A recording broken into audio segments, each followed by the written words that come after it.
Hello, आदाब, नमस्कार, सत श्री अकाल। डॉक्टर भीमराव अंबेडकर यूनिवर्सिटी के कम्युनिटी रेडियो 90.4 मेगाहर्ट्ज जागरा की आवाज पर पूजा आप सभी का बहुत बहुत स्वागत करती है। आज के कार्यक्रम हेल्थ इज वेल्थ में हम आपसे बातचीत करेंगे आपकी सेहत से संबंधित, और ये बेहतरीन बातें आपसे साझा करने के लिए हमारे स्टूडियो में एक खास मेहमान मौजूद हैं।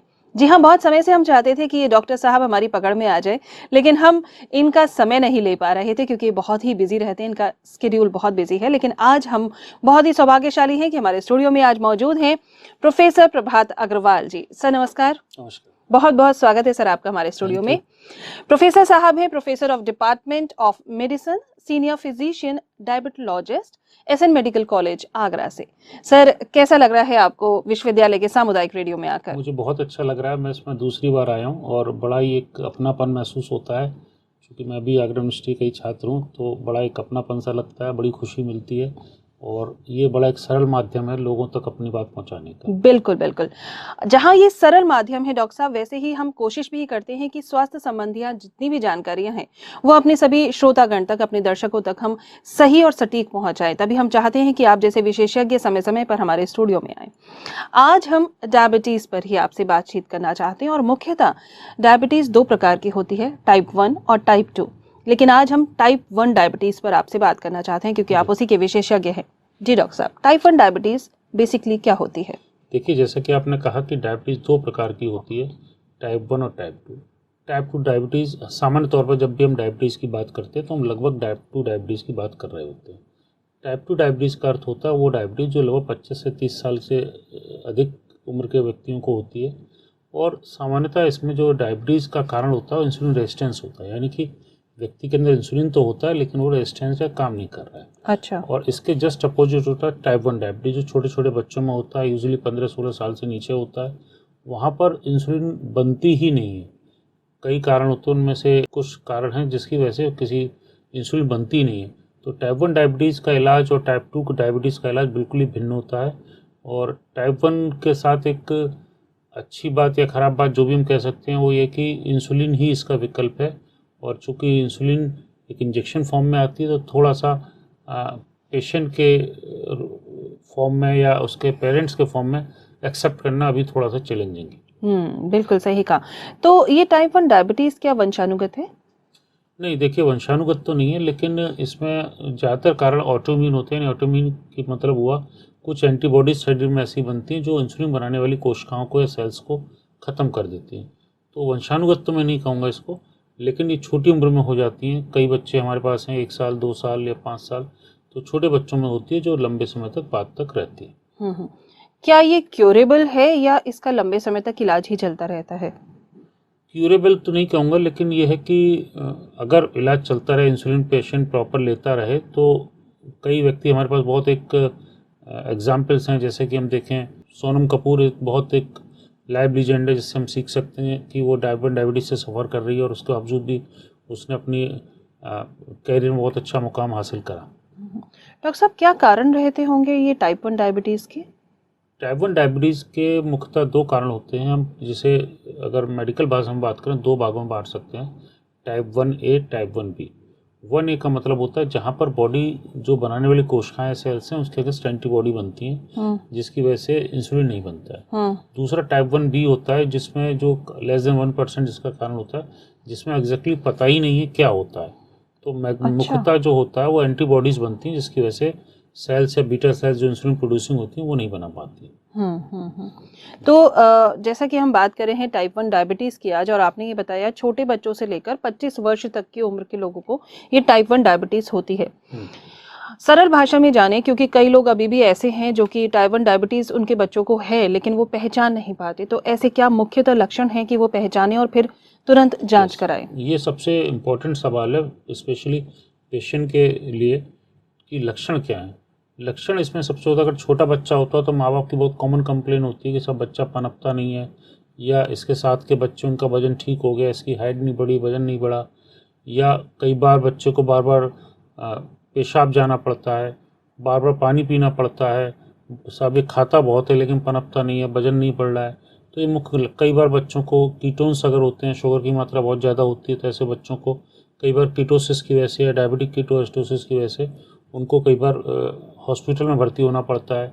और कई बार हमने देखा है कि माँ बाप थोड़ा सा रिजिड हो गया, उनकी जानकारी में नहीं है या प्रॉपरली समय पर डायग्नोसिस नहीं बन पाई, तो ऐसे बच्चों की जीवन खतरे में भी आता है। कई बार ऐसे बच्चों के प्राण भी चले जाते हैं। तो इन लक्षणों को जैसे ही जांचते हैं पेरेंट्स, देखते हैं अपने बच्चों में, तो तुरंत ही उन्हें डॉक्टर के पास आना चाहिए। जी बिल्कुल।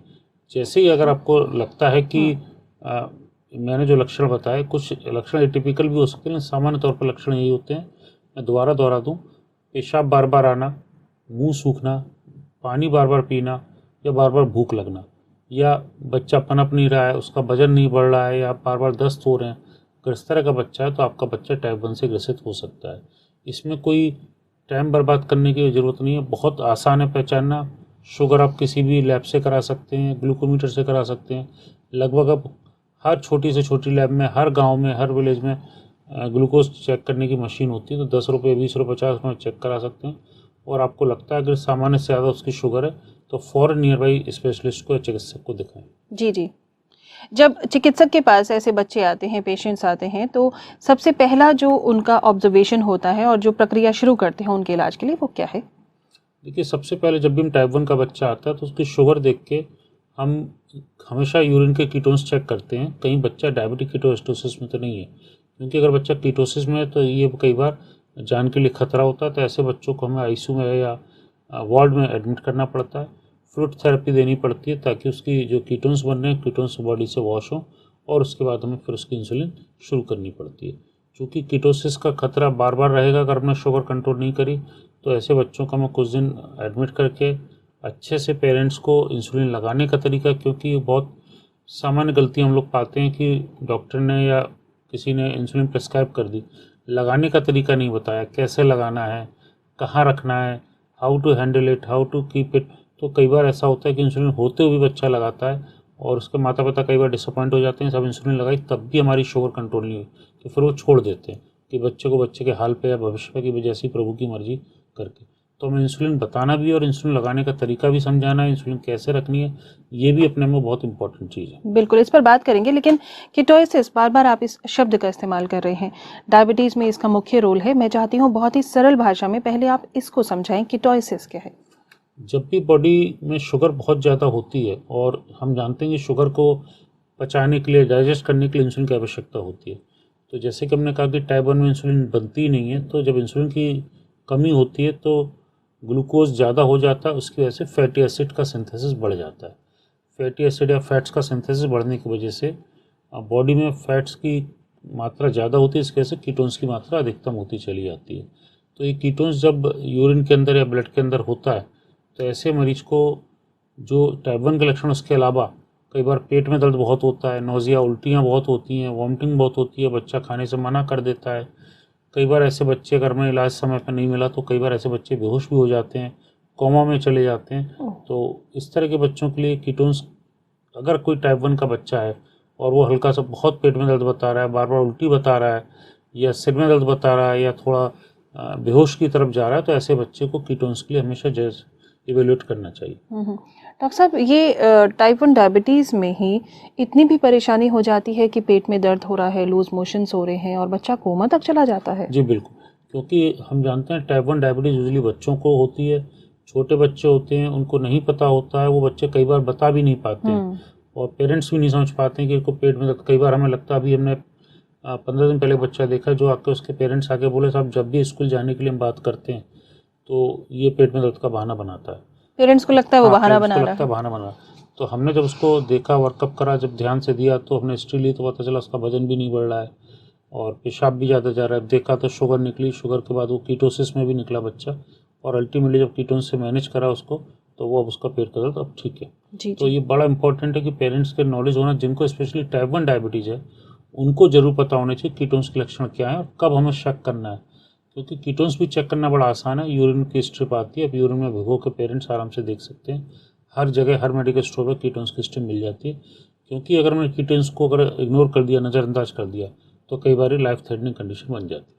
तो डॉक्टर साहब, जब हम बात कर रहे हैं टाइप 1 डायबिटीज़ की, और इतनी भयंकर ये बीमारी है और इसका इलाज बहुत अच्छे से अवेलेबल है, ऐसा नहीं है, क्योरेबल भी है, ये क्योरेबल तो नहीं कहूँगी कि हाँ, इलाज से वो सही रह सकती है, तो क्या ये जन्मजात बच्चे को भी होती है?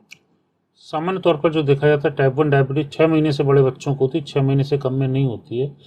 तो जन्मजात तो कहना मुश्किल है, लेकिन 6 महीने का सबसे छोटा बच्चा जो हमारे पास है वो 6 मंथ का था जिसको जब डायबिटीज़ डायग्नोसिस हुई। तो 6 मंथ से लेकर सामान्य तौर पर बच्चे 12, 14, 15 साल तक टाइप 1 डायबिटीज़ के आते हैं। कुछ बच्चे ऐसे भी हैं जो 18 साल 19 साल पे भी टाइप 1 डायबिटीज़ उनको डायग्नोसिस हुई। जी, बहुत अच्छी जानकारी आप हमारे साथ साझा कर रहे हैं। हम आपको बताना चाहेंगे आज के कार्यक्रम में खास तौर से हमारे साथ हैं प्रोफेसर प्रभात अग्रवाल जी, जो हैं professor of department of medicine, senior physician diabetologist, SN medical college Agra से हैं। और डॉक्टर साहब आज हमारे साथ टाइप 1 डायबिटीज़ पर बातचीत कर रहे हैं, जानकारियां साझा कर रहे हैं। और ये टाइप 1 डायबिटीज़ जो है ये मुख्य तौर पर छोटे बच्चों से लेकर 25 वर्ष की उम्र तक के लोगों को होती है, यही बात आप हमें बता रहे हैं। अब हम बात करते हैं कि आपने जैसा बताया कि इंसुलिन से ये क्योर की जा सकती है, लेकिन सही तरीका हर चीज़ का पता होना बहुत ज़रूरी है। सबसे पहले हम बात करते हैं कि इंसुलिन को लगाना कैसे चाहिए। जो सामान्य तौर पर इंसुलिन सबकुटेनियस लगती है। सबकुटेनियस का मतलब हो गया कि आपको थोड़ा सा पेट की स्किन उठानी है, जस्ट बिलो स्किन लगती है, क्योंकि जो नॉर्मली इंजेक्शन लगते हैं वो इंट्रामस्कुलर इंट्रावीनस लगते हैं। इंट्रामस्कुलर का मतलब हो गया मांसपेशी के अंदर डीप लगता है, जैसे हम कहते हैं सामान्यतः बटक्स पे लगाना या डेल्टॉइड हाथ पे लगाना। ये इंसुलिन जो होती है सबकुटेनियस लगती है। तो सामान्य तौर पर सबसे ज़्यादा कॉमन साइड जो होती है हमारी बॉडी में वो स्टमक हमारा पेट होता है, यानी अम्बलाइकस के पास का एरिया। तो हम सबकुटेनियस लगवाते हैं बच्चों को, और सामान्य तौर पर पेट के पास लगाना। बहुत एक कॉमन मिस्टेक होती है कि बच्चे या पेरेंट्स एक ही जगह लगाते रहते हैं। तो rotation of side is very important. जगह बदल बदल कर पेट पे लगाना है। यूजली अम्बलाइकस से हम लोग कहते हैं पेशेंट्स को 1 इंच या 2 उंगली का गैप दे के आप रोटेशन में लगा सकते हैं, घूम घूम कर पूरा। और सुबह अलग जगह, शाम को अलग साइड, दोपहर में अलग, 3 बार लगे, तीनों साइड अलग। कई बार किन बच्चों में अगर इंसुलिन प्रॉपर साइड से ना लगे या रोटेशन ना अपनाए तो उनको लाइपोडिस्ट्रोफी या लाइपो और हाइपोट्रॉफी कहते हैं। वो ये होता है कि वहाँ पर स्किन मोटी हो जाती है, एक ही जगह बार बार निडल लगाने से स्किन मोटी हो जाती है या बहुत पतली हो जाती है। तो वहाँ पर इंसुलिन का बड़ा अनप्रेडिक्टेबल रिजल्ट आता है। कई बार शुगर एकदम से कम हो जाएगी, एक बार ज़्यादा हो जाएगी। जब भी अगर ऐसा हो रहा है तो इसमें आपको इंसुलिन लगाने के तरीका गलत है या आपने निडल कई दिनों से नहीं बदली है। अगर ऐसा फ्लक्चुएशंस आ रहे हैं तो उसको देखना है। सेकंड साइड जो एब्डोमेन के बाद होती है वो लोग थाइस कहते हैं, जहाँ पर हमारा पॉकेट एरिया होता है, जहाँ पॉकेट होती है यूजली पेंट्स में, तो वहाँ पर पेशेंट लगा सकता है। तीसरी साइड होती है हाथ पे लगा सकता है, लेकिन कहीं भी लगाएगा सबकुटेनियस लगाना, इंट्रामस्कुलर इंट्रावीनस इंसुलिन नहीं लगाना। ठीक, यानी मोटी स्किन होनी चाहिए। हाँ, स्किन थोड़ी मोटी हो। कई बार छोटे बच्चों में जिनमें मसल मास नहीं होता है, स्किन बहुत पतली होती है, बहुत छोटे बच्चों, वहाँ पे कई बार हमें दिक्कत आती है। तो लेकिन अदरवाइज आप सबकुटेनियस साइड बड़ी आराम से बॉडी में अच्छी खासी उपलब्ध होती है, तो वहाँ पर आप इंसुलिन लगा सकते हैं और वही फायदेमंद भी होती है, वही असर करेगी डायबिटीज़ में। क्योंकि और दूसरी बात, सबकुटेनियस लगाना है दिन में 2 बार या 3 बार सामान्य तौर पर लगती है, जैसा कि आपके विशेषज्ञ कहें, डॉक्टर कहें। जी, 2 बार या 3 बार जैसा जिसने प्रिस्क्राइब कराओ। तो ऐसे केस में आपको खुद ही लगाना बेटर होता है। अच्छा। कई बार ये होता है कि हम छोटे बच्चे होते हैं, गांव के होते हैं, हम खुद नहीं लगाते हैं, पेरेंट्स कहते हैं उनके हम तो डॉक्टर से लगवा लेंगे, या रिश्तेदार कोई था, मौसी थी, मामी उस समय रह रही थी, खुद नहीं सीखना चाहते हैं। तो बड़ा इंपॉर्टेंट है कि पेरेंट्स सीखें। बच्चा अगर 7-8 साल का हो तो खुद भी लगा सकता है। पेरेंट्स, माँ या बाप या घर में जितने भी लोग रहते हो उनको इंसुलिन लगाना आना चाहिए और सीख के जाना चाहिए। बिल्कुल बिल्कुल, ये तो बात है डॉक्टर साहब किस तरह से सही तरीका जो है इंसुलिन को लगाने का, लेकिन इंसुलिन को बहुत ध्यान से रखना भी चाहिए, बहुत प्रिकॉशन के साथ। उसे कैसे सहेज कर रखना चाहिए वो और बताइए। ये भी बहुत इंपॉर्टेंट सवाल है, इंसुलिन को कैसे रखना है। देखिए, सामान्य तौर पर लगभग सभी घरों में फ्रिज होते हैं। तो हम लोग कहते हैं 2 to 8 डिग्री का टेम्परेचर नॉर्मल फ्रिज जो हम घरों में रखते हैं, डोमेस्टिक फ्रिज, उसका टेम्परेचर रहता है। तो इंसुलिन को हमें 2 to 4 या 2 to 6 तक हम रख सकते हैं। तो फ्रिज में जहाँ भी हम सब्जी रखते हैं या पानी रखते हैं वहाँ पर आप रख सकते हैं इंसुलिन को।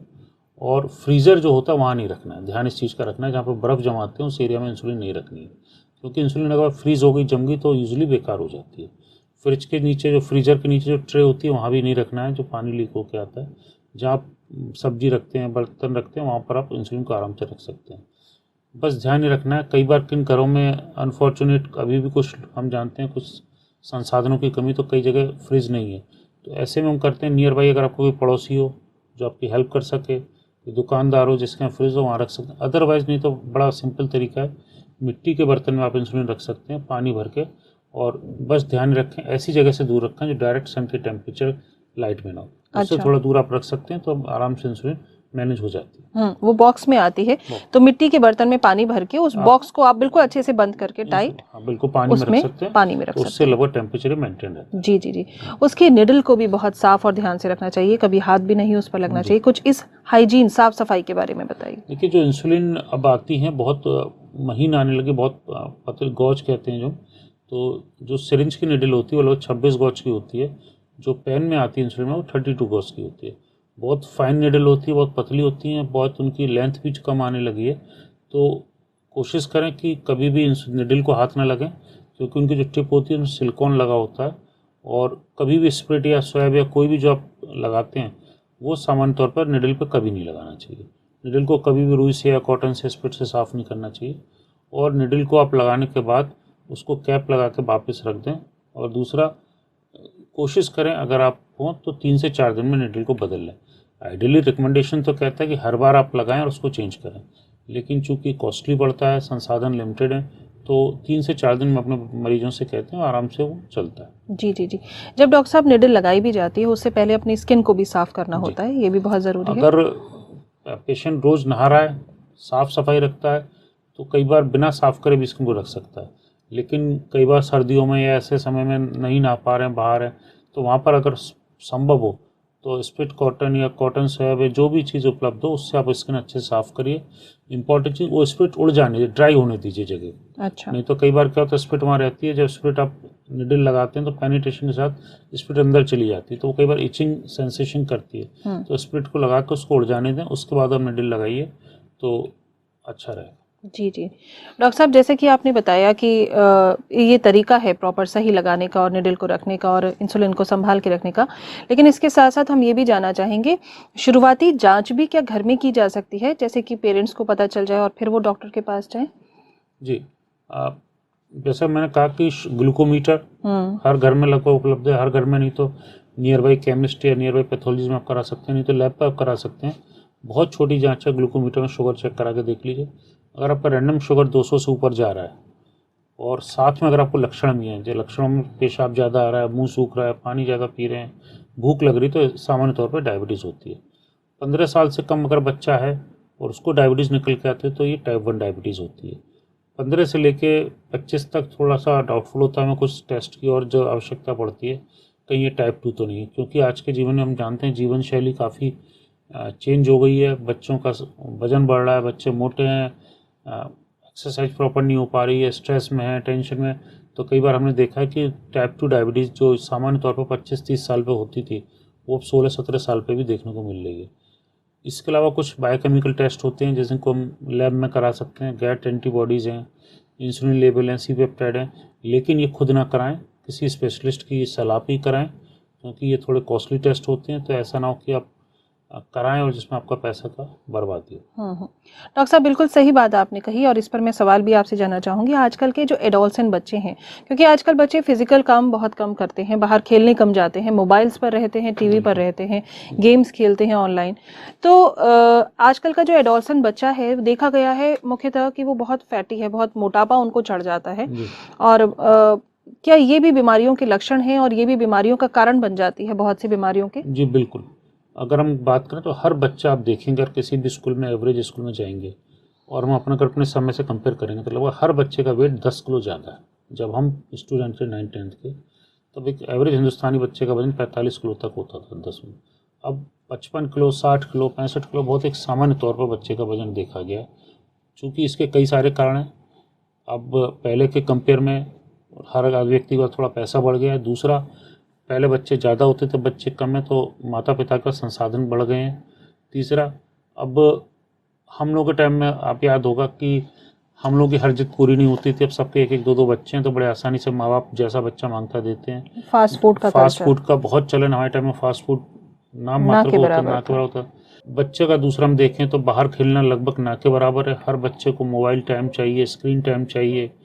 स्कूलों में भी खेलने की जगह नहीं है। स्कूलों में भी जो खेलने का पीरियड है वो काफ़ी छोटा कर दिया। कई स्कूल ऐसे हैं जहाँ बच्चों को निकलने ही नहीं देते हैं, वो लंच वहीं बैठा के अपने यहाँ कराते हैं। पढ़ाई का भी बोझ बढ़ गया है। पढ़ाई का बोझ बढ़ गया है। कोविड के बाद स्पेशली बच्चों का स्क्रीन टाइम और ज़्यादा बढ़ गया है। तो ये सब कारण हैं जिससे बच्चों का वजन बढ़ रहा है। लाइफ मेटाबॉलिक डिजीज़ की तरफ हर बच्चा लगभग बढ़ रहा है। तो डेफिनेटली बच्चे आगे जाके डायबिटीज़ के लिए या इससे जुड़ी बीमारियों के लिए, जब महिलाओं में लड़कियों में कहूँ तो पीसीओएस या पीसीओडी जिसको हम कहते हैं, बहुत कॉमन हो गया है। हर बच्ची जो उसका वजन थोड़ा सा भी ज़्यादा, वो पीसीओएस से ग्रसित है, पीरियड्स की दिक्कत से ग्रसित है। तो ये डेफिनेटली बच्चों का वजन डायबिटीज़ या मेटाबॉलिक डिजीज़ के लिए जिम्मेदार है। और ऐसे में माँ बाप को बहुत ध्यान रखना चाहिए कि बच्चे फिजिकल एक्सरसाइज करें। एक्सरसाइज का मतलब यही नहीं कि वो एक्सरसाइज करें या जिम में जाएं, वो खेल कूद करें। बाहर निकलना बच्चों का बहुत जरूरी है। बहुत छोटी छोटी चीज़, हम साइकिल चला सकते हैं, बच्चे घर के बाहर खेल सकते हैं, कुछ नहीं कर सकते हैं घर में सीढ़ियाँ ऊपर नीचे करें, और मोबाइल कम से कम उनको यूज़ करने के दीजिए। और अगर मोबाइल पे भी बात करना जरूरी तो कम से कम टहल के करें, बैठे बैठे मोबाइल ना बात करें। मोबाइल आराम से वॉक करते हुए बात कर सकते हैं। ये कुछ छोटी छोटी चीज़ें जिससे हम बचा सकते हैं। कुछ आदतें जैसे कि हम देखते हैं बच्चे, जो हमारी माँ कहती थी कि अगर खाना है तो खुद बनाओ या मेरी हेल्प करो, पकौड़े बनाए तो आलू छीलो या करो, बाजार से लेके आओ। तो ये सब चीज़ें, छोटी छोटी चीज़ें हम बच्चों को एंगेज कर सकते हैं। अब हमें लगता है कि बच्चा बाहर जाएगा तो कैसे करेगा, बच्चे को जिम्मेदारी भाव दीजिए, उसको सीखेगा। जब देखेगा खुद एक बार पकौड़े के पास बन के देखे कितना तेल इसमें डलता है, कितने पराठों में कितना तेल लगता है, तो उसको रियलाइज़ होगा मैं कितनी चिकनाई एक्स्ट्रा खा रहा हूँ। ये बहुत ज़रूरी। दूसरा, जो छोटे छोटे पैकेट्स 5 रुपये 10 रुपये में जो आ रहे हैं चिप्स के, कुरकुरे के, ये बहुत रेडी टू ईट। हम जानते हैं कोई भी चीज़ को प्रिजर्व रखना है तो उस प्रिजर्वेटिव डाला जाएगा तो नुकसानदेह होगा। वो केमिकल्स होते हैं, बिल्कुल सही कहा। और बच्चे तो खेलते कूदते ही अच्छे लगते हैं। आज हम बच्चों की ही बात कर रहे हैं, टाइप 1 डायबिटीज़ की हम बात कर रहे हैं, जो मुख्यतः बच्चों पर ही पाई जाती है। डॉक्टर साहब, ये तो बहुत सारी बातें हो गई, लेकिन हमारा SN मेडिकल कॉलेज आगरा का, सरोजनी नायडू मेडिकल कॉलेज, ये बहुत ही शानदार है। यहाँ पर सेंटर ऑफ एक्सीलेंस है फॉर टाइप 1 डायबिटीज़ पेशेंट्स। इसके बारे में बताइए, ये सुविधा क्या है, कैसे है, और यहाँ क्या क्या हमें सुविधाएं उपलब्ध है? लास्ट सितंबर 2023 में हमने टाइप 1 डायबिटीज़ क्लिनिक एक शुरू करी, जो हमने छोटे बच्चों के लिए इंसुलिन देना शुरू करी।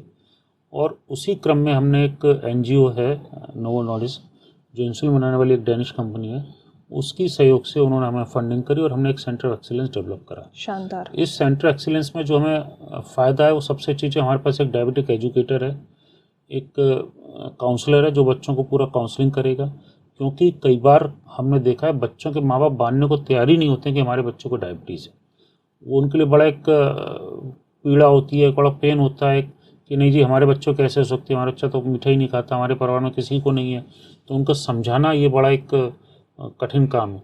तो जो काउंसलर वो उसमें मदद करता है, एजुकेट करता है, इंसुलिन कैसे लगानी है, कहाँ लगानी है, कैसे रखनी है, और क्या खाना है, कब एक्सरसाइज करनी है, या इसके बदले हाइपोग्लाइसीमिया जैसे कहते हैं, शुगर कम हो जाए तो उसको कैसे पहचानें, उसको कैसे ट्रीट करें, घर पे कैसे करें, कब हमें डॉक्टर के पास भागना है, ये सारी चीज़ें मदद करने में डायबिटीज़ काउंसलर हमारी मदद करता है। इसके अलावा दूसरा, मेरे पास उन्होंने हमें मशीन भी दी है जिसमें हम HbA1c यानी कि 3 महीने का जो शुगर का एवरेज है वो नापने की बच्चों को निःशुल्क नापते हैं। इसके अलावा उन्होंने हमें एक न्यूरोपैथी की मशीन जो पैरों की नसों जांचने की वो दिया है, BMI निकालने के लिए यंत्र दिए हैं। इसके अलावा जो उन्होंने बड़ी अच्छी चीज़ करी है, जैसा कि हम जानते हैं छोटे छोटे बच्चे होते हैं, अस्पताल आने से, डॉक्टर के पास आने से घबराते हैं, उनको डर लगता है। स्पेशली हम टाइप 1 के बच्चों को इंसुलिन निडली देते हैं, पैनी दर्द देते हैं, तो वो लोग बच्चों आने में घबराते थे, डरते थे कि वहाँ जाएंगे तो डॉक्टर हमें इंजेक्शन ही लगवाएंगे। तो हमने एक प्ले एरिया डेवलप करा है जहाँ छोटे छोटे बच्चों के लिए बड़े सॉफ्ट टॉयज़ हैं, झूले हैं, जहाँ बच्चे आराम से आते हैं, एंजॉय करते हैं, खेलते हैं, और अपना जब दूसरों बच्चों को खेलते हुए देखते हैं तो अपना दर्द भूल जाते हैं, उनके माँ बाप भी भूल जाते हैं कि हमारा बच्चा अकेला नहीं है, संसार में बहुत सारे बच्चे हैं। प्ले एरिया में आके बच्चे बड़े एंजॉय करते हैं, उनका जाने का मन ही नहीं करता है, वो खेलते रहते हैं और वो आराम से वहाँ बैठ के अपना 2-3 घंटे जब तक उनका नंबर आता है तो हम लोग देखते हैं, तब तो बड़े आनंद से वो कंफर्टेबल हो जाते हैं। हाँ, वो कंफर्टेबल हो जाते हैं। और वो कई बार तो ये कि बच्चे जिद करने लगते हैं कि हमें स्कूल नहीं जाना है, हमें उस दिन डॉक्टर साहब के अस्पताल जाना है। तीसरा हमारा कंसल्टेशन चैम्बर है जहाँ पर हमने बच्चों के इसकी जो प्ले एरिया, उसमें टीवी भी काफ़ी बड़ा टीवी है, जो जहाँ पर बच्चों की एजुकेशनल वीडियोस चलते रहते हैं, इंसुलिन कैसे लगाना है, या कुछ बच्चों की जिद पे अपने कार्टून चैनल वो देखते रहते हैं जिसको जैसा पसंद होता है, और वो अपने हिसाब से आनंद देते हैं। तीसरा हमारे यहाँ जो हम कोशिश करते हैं, क्योंकि हम जानते हैं बच्चे बहुत छोटे हैं, इनको स्कूल भी जाना है, तो इस दिशा में हम काम करते हैं कि जो भी हम उनको सिरिंज या इंजेक्शन दें वो कम से कम 1 महीने के लिए दें। अच्छा। ताकि उनकी पढ़ाई डिस्टर्ब ना हो। क्योंकि हाँ। भी हमें देखना है, बड़ा पेशेंट तो आ जाता है, वो तो काम करके आएगा, स्कूल मिस नहीं होगा। ये बच्चे कल का भविष्य हैं, पूरा हमारा इंडिया इन्हीं पे टिका हुआ है।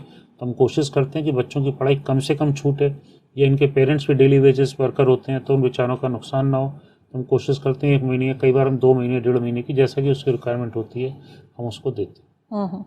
डॉक्टर साहब, इलाज के खर्चे की अगर बात की जाए एसएन मेडिकल कॉलेज में, तो आप क्या बताना चाहेंगे?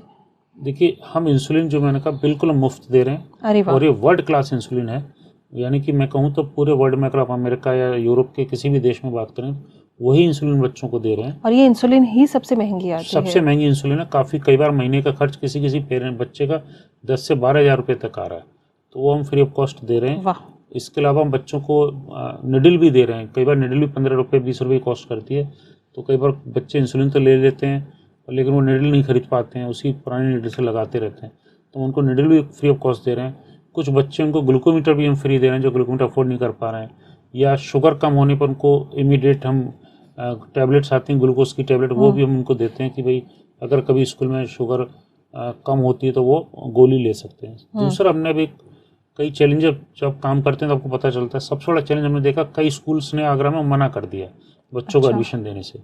अच्छा। कि हम आपके बच्चों को डायबिटीज़ में एडमिशन नहीं देंगे। अरे, तो इस दिशा में हमने जब देखा तो कई बच्चे हमारे पास आए कि साहब मैंने स्कूल भेजते हैं, नहीं भेजते, क्यों निकाल दिया इसको एडमिशन लिया।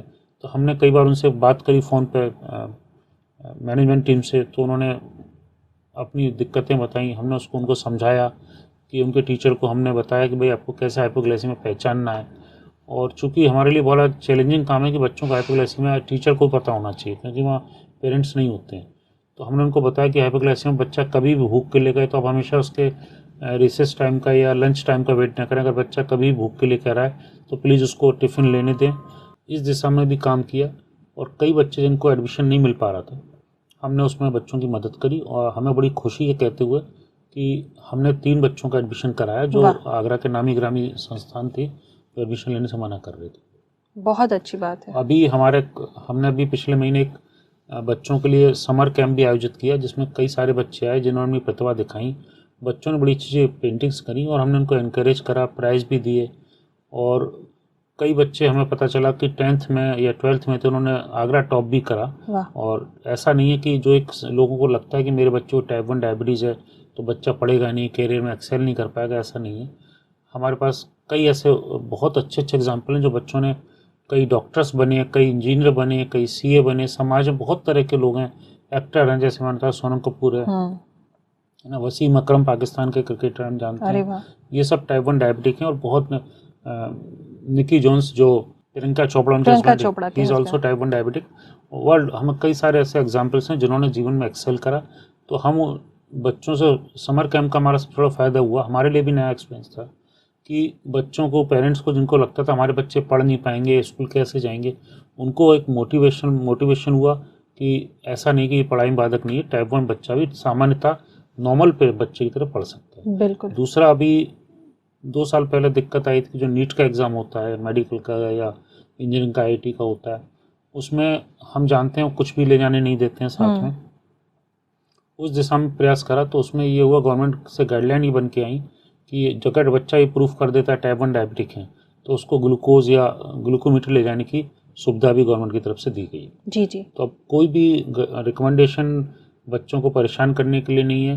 अगर किसी बच्चे को किसी भी तरह की दिक्कत हो तो हम उसके लिए सहयोग करने के लिए पूरी तरह तैयार हैं। बहुत अच्छा। और ये टाइप 1 डायबिटीज़ की बीमारी ना ही तो छुआछूत की बीमारी है, ना ही ये कोई बहुत ही घातक बीमारी है कि आपकी ज़िंदगी के लिए बहुत घातक हो।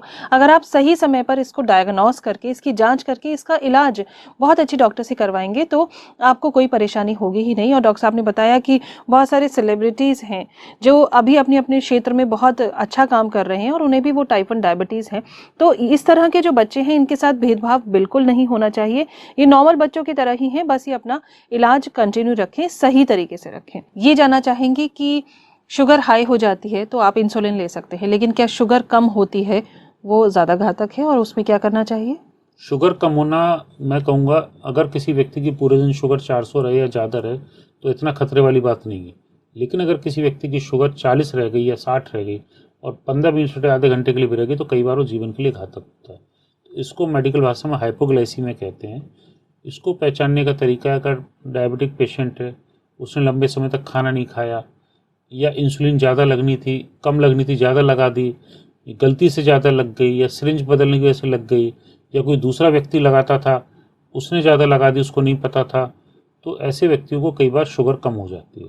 तो फ़ौरन इसके लक्षण जो पहचानने हैं, बहुत तेज़ भूख लगेगी, आँखों के आगे अंधेरा आएगा, बच्चे को पसीने काफ़ी आएंगे, घबराहट होगी, बेचैनी होगी, हेडेक होगा। कई बार बच्चा अजीब सा रेस्टलेस सा घूमता रहता है, पता ही नहीं चलता, वो ना बता पाएगा, अजीब बिहेवियर कर बच्चों का, छोटे बच्चे होते हैं नहीं बता पाते हैं, 1 साल 1.5 साल के, तो बड़ा इरिटेटिव से रहते हैं। जिस कई बार बच्चे सोते हुए यूरिन निकल जाता है, तो अगर ऐसा हो रहा है, सोते हुए पजामा गीला हो जाता है, कपड़े गीले हो जाते हैं, तो ऐसे में कहीं ना कहीं हाइपोग्लाइसेमिक लक्षण होते हैं। इसका ट्रीटमेंट बड़ा आसान है। आपके घर में जो भी चीज़ उपलब्ध है, चीनी है, पराठा है, मिठाई है, शहद है, आप फ़ौरन बच्चे को खिला सकते हैं और 15-15 मिनट पे आप 2-3 बार खिलाएंगे तो सामान्य तौर पर बच्चा ऐसा ठीक हो जाता है। और अगर आधे घंटे पौन घंटे में ठीक नहीं हो पा रहा है, बच्चा होशनी में नहीं आ रहा है, तो फ़ौरन आपको नियर बाई हॉस्पिटल या डॉक्टर के पास लेके जाना है। वो उनका समय रहते इलाज करेंगे तो बच्चा आपका अच्छे से अच्छा जल्दी स्वस्थ होगा। तो यानी कि शुगर बढ़ती है तो हम उसे इंसुलिन से क्योर कर सकते हैं, लेकिन अगर शुगर कम हो रही है तो तुरंत आपको ये चीज़ें करनी है जो डॉक्टर साहब ने बताई, वरना तुरंत के तुरंत आपको डॉक्टर से संपर्क करना है, क्योंकि शुगर लो होना, डायबिटीज़ लो होना ज़्यादा खतरनाक है। डॉक्टर साहब, ये भी हम जानना चाहेंगे चलते चलते कि किस किस समय के अंतराल पर जो ग्लूकोमीटर है उससे घर पर बच्चे की डायबिटीज रोजाना चेक करनी चाहिए? देखिए, अगर हम गाइडलाइन रिकमेंडेशन की तरफ जाएं तो वो तो कहती हैं दिन में 3 बार या 4 बार करिए, लेकिन हम जानते हैं इसमें खर्चा भी आएगा, संसाधन की कमी होती है। तो हम क्या करते हैं कि अगर पेशेंट अफोर्डेबल हो तो दिन में 3 बार 4 बार कर ले, बहुत अच्छी बात है, डायरी बना ले, मेंटेन करे, लेके आए। नहीं कर पाता तो कई बार हम ये कहते हैं कि हफ्ते में आप 1 दिन खाली पेट कर लीजिए, किसी दिन खाने के 2 घंटे बाद की कर लीजिए, किसी रात को खाने से पहले कर लीजिए, कभी रात को खाने के 2 घंटे बाद कर लिए। पेशेंट अगर अच्छी शुगर कंट्रोल है तो कई बार पेशेंट ऐसे भी हैं जो हफ्ते में 1 बार भी नहीं करते हैं या महीने महीने भी नहीं करते हैं। तो डिपेंड करता है पेशेंट कितना एजुकेटेड है, कितना बात को समझ पा रहा है। कई बार मरीज बड़ा इंटेलिजेंट होता है, खुद ही समझ जाता है कि मुझे पेशाब ज़्यादा आ रहा है या मुझे प्यास ज़्यादा, इसमें शुगर ज़्यादा है मेरी, तो फ़ौरन चेक कर लेते हैं। और तो इसीलिए हम पेशेंट को इंसुलिन के साथ साथ उसको एजुकेट करते हैं, उसको समझाते हैं लक्षणों के बारे में, और हम लगभग इसमें उतना ही समय देते हैं जितना इंसुलिन के परामर्श में करते हैं, ताकि कई बार क्या होता है इंसुलिन होते हुए भी बच्चा कई बार परेशानी में रहता है। तो यानी अगर शुगर ज़्यादा बढ़ी हुई है या घटी हुई है तो दिन में 2 बार चेक करना बहुत ज़रूरी है, और उसको मेंटेन आप रिकॉर्ड भी रखें, उसको लिखते भी रहें। लेकिन अगर नॉर्मल चल रही है तो आप 1 दिन छोड़ के भी कर सकते हैं, या फिर हफ्ते में 1 बार भी उसे कर सकते हैं। बहुत अच्छी जानकारियां डॉक्टर साहब आज आपने हमारे साथ साझा की हैं। मैं आपको बताना चाहूंगी आज हमारे स्टूडियो में प्रोफेसर प्रभात अग्रवाल जी, जो कि डिपार्टमेंट ऑफ मेडिसिन से हैं, senior physician diabetologist SN medical college से हैं। सर, आप आए हैं और आपने जो एसएन मेडिकल कॉलेज में centre of excellence for diabetes type 1 diabetes के पेशेंट्स के लिए बनाया गया है, ये सेंटर ऑफ एक्सीलेंस, इसके बारे में बताया। और मेरे को जानकर ये बहुत खुशी हो रही है कि ये एक ऐसा संस्थान है, ऐसा डिपार्टमेंट है आपके एसएन मेडिकल कॉलेज में, जहां पर बच्चे बहुत आकर पहले एंजॉय करते हैं। जो टाइप 1 डायबिटीज़ के पेशेंट हैं बच्चे, पहले वो आके खेलते कूदते हैं, जब कंफर्टेबल हो जाते हैं उसके बाद में मुफ्त सुविधाएं उनके माँ बाप और वो प्राप्त करते हैं, यानी कि जांच भी डायबिटीज़ की मुफ्त है, उसके बाद इलाज भी मुफ्त है, और समय समय पर काउंसलिंग भी आप लोगों की होती रहती है, और ये बहुत ही शानदार है, और तभी ये है सेंटर ऑफ एक्सीलेंस। सर, बहुत बहुत धन्यवाद, आज आप हमारे स्टूडियो में आए, इतनी सारी अच्छी जानकारियाँ जो कि बहुत ज़रूरी थी समाज को जागरूक करने के लिए, आपने हमारे साथ साझा की हैं। चलते चलते कोई समाज के लोगों को, जो हमारे दर्शक हैं, हमारे श्रोतागण हैं, उनको कोई संदेश देना चाहते हैं आप? देखिए, सबसे पहले मैं मानना पड़ेगा कि टाइप 1 डायबिटीज़ भी एक बीमारी है, इग्नोर ना करें, एक्सेप्ट करें और समझें टाइप 1 डायबिटीज़ का इलाज आज के ज़माने में केवल इंसुलिन है। और इंसुलिन का एक ख़राब चीज़ ये है कि इंसुलिन इंजेक्शन होता है, तो इंजेक्शन ज़ाहिर है थोड़ा सा पेनफुल होगा, लेकिन अब हमारे पास बहुत अच्छे इंजेक्शंस इंसुलिन आते हैं जो पेशेंट को लगभग प्रैक्टिकली पेन फ्री होते हैं, बिल्कुल दर्द नहीं होता है। तो आप इंसुलिन से अगर आप लगाते हैं तो ऐसा नहीं कि टाइप 1 का बच्चा कुछ नहीं कर सकता है। जीवन में बस बहुत उदाहरण है जो बच्चों ने बहुत अच्छा एक्सेल करा, पढ़ाई लिखाई में कहीं भी टाइप 1 डायबिटीज़ बाधक नहीं है, उसके व्यापार में, रोजगार में कहीं बाधक नहीं है, पूरी जिंदगी में बाधक नहीं है। बिल्कुल आप उसको समझें और मैनेज करें तो कहीं कोई आपको परेशानी नहीं होती। यानी सिर्फ सही समझ, सही जांच और सही इलाज और सही विशेषज्ञ, इसकी आपको जरूरत है। डॉक्टर साहब, आज आप हमारे स्टूडियो में आए, इतनी सारी अच्छी जानकारियां हमारे साथ साझा की। Thank you so much for being with us. नमस्कार। तो फिलहाल आज ये कार्यक्रम बहुत लंबा गया है, लेकिन हाँ, ये जानकारियां इतनी खास थी कि मन ही नहीं कर रहा था इस कार्यक्रम को यहाँ समाप्त करें। लेकिन अब तो हमें जाना ही होगा, डॉक्टर साहब को भी जाना होगा। लेकिन हाँ, ये आपसे वादा जरूर है कि ऐसे ही बेहतरीन जानकारियां आपसे हम अपने कार्यक्रमों में साझा करते ही रहेंगे। तब तक के लिए पूजा को दीजिए इजाजत। नमस्कार।